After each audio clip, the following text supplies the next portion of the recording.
Viewers, content monetization সেটআপের শেষ update কি? কেন পেল না সবাই?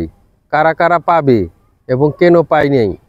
অনেকেই বলেছিল বুয়া ডাক্তাররা যে নতুন বছর আসার সাথে সাথে সবাই পেয়ে যাবে।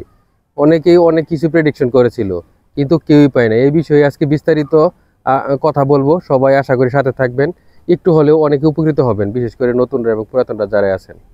কন্টেন্ট মনিটাইজেশন সেটআপটা আসলে 2025 সালের শুরুতে সবাইকে দিয়ে দেওয়ার কথা অনেক ভুয়া ডাক্তাররা বলেছে, কিন্তু আমি এই বিষয়ে কখনোই স্থির ছিলাম না এবং বিশ্বাস করিনি। কারণ ক্রাইটেরিয়া না থাকলেই যে আপনাকে অ্যাভেলেবেল দিয়ে দিবে এরকম না। আপনাকে দিবে, কিন্তু আপনার অ্যাক্টিভিটিসটা দেখবে।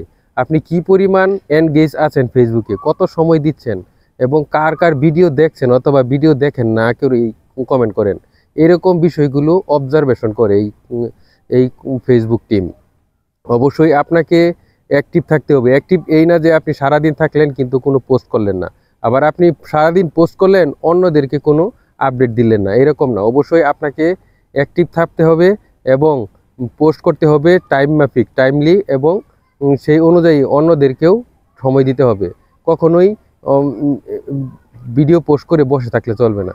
আমরা অনেকে ভিডিও পোস্ট করে চলে যাই আরেকটা অ্যাকাউন্টে অথবা অন্য অ্যাকাউন্টে, এভাবে 4-5টা অ্যাকাউন্ট চালায় না ভাই। যে কোনো একটা অ্যাকাউন্ট চালান এবং এই অ্যাকাউন্টে ভিডিও পোস্ট করুন এবং অন্যদের সময় দিন। অবশ্যই আপনাদের অন্যদের ভিডিও দেখতে হবে, আপনার অ্যাক্টিভিটিস দেখুন। অ্যাক্টিভিটিস লগ নামের একটা অপশন তারা অ্যাভেলেবেল রেখেছে। কেন রেখেছে? এটার কাজ কি? অবশ্যই এর আছে।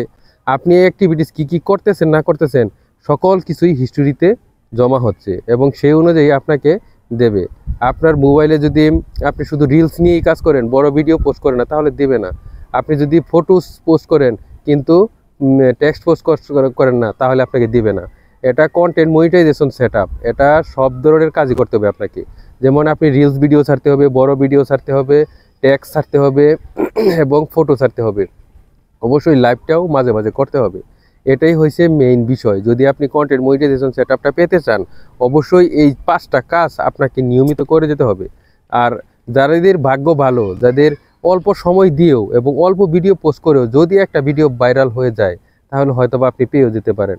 কারণ আমি এটা নিজস্ব অভিজ্ঞতা থেকে দেখেছি। অনেক ভিডিও খুবই কম, কিন্তু একটা ভিডিও ভাইরাল হয়েছে, হোক রিলস, হোক ফটোস, হোক বড় ভিডিও। একটা ভিডিও ভাইরাল হলেই আপনি কন্টেন্ট মনিটাইজেশন সেটআপটা দিয়ে দেয়। আমি এটা দেখছি খুব ইজিলি। আবার অনেকেরই দেখছি ভিউ নাই কিন্তু ভিডিও অনেক পোস্ট করা, তারপরেও দিয়ে দেয়। আসলে কখন কাকে দেয় ফেসবুক বলা যায় না। তাই অবশ্যই আপনাদেরকে অ্যাক্টিভিটিস বাড়াতে হবে, এনগেজমেন্ট বাড়াতে হবে। আমরা অনেকেই রিচ নিয়ে পড়ে থাকি, কিন্তু না, এনগেজমেন্টটাও বাড়াতে হবে। এনগেজমেন্টটা তো অনেকেই বুঝে না। এনগেজমেন্ট হলো আরেকজনের কে কমেন্ট করা এবং সেও আপনার স্টোরিতে এসে কমেন্ট করা, এরকম। এটাইকে বলে এনগেজমেন্ট। এই এনগেজমেন্ট বাড়াতে হবে যদি আপনি কন্টেন্ট মনিটাইজেশন পেতে চান। এই এনগেজমেন্ট বাড়াতে হলে আপনাকে সময় দিতে হবে অন্যের ভিডিওতে, অন্যের টেক্সটে, অন্যের ওয়ালে। তাই এভাবেই করতে হবে। আমরা শুরুতেই ঢুকেই আমরা শুরু করি ফেসবুক সম্পর্কে কথাবার্তা, অথচ সে ফেসবুক সম্পর্কে কিছুই জানে না। এরকম অহরহ মানুষ আছে। তাই কন্টেন্ট মনিটাইজেশন সেটা পেতে হলে আপনাকে নিজস্ব কন্টেন্ট নিয়ে চিন্তা করে আদার্স মানুষের ভিডিও দেখতে হবে। আপনি কন্টেন্ট খুঁজে পাচ্ছেন না, অন্য মানুষের ভিডিও দেখুন, ঠিকই কন্টেন্ট পেয়ে যাবেন, মাথায় চলে আসবে। এরকমভাবে কাজ করুন এবং অন্যের ভিডিওতে দেখে গঠনমূলক কমেন্ট করুন, ফলোয়ার অটোমেটিকলি বাড়বে। আমরা অনেকে ফলোয়ার বাড়ানোর জন্য সবার ওয়ালে ওয়ালে কমেন্ট করে করে করে করে ফলোয়ার গেইন করি।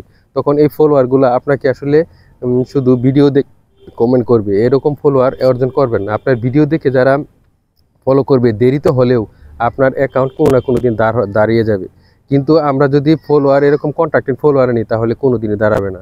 আশা করি ভালো লেগেছে। আরও যদি কোনো বিষয়ে কমেন্ট থাকে আপনি অবশ্যই করবেন। ভালো থাকবেন।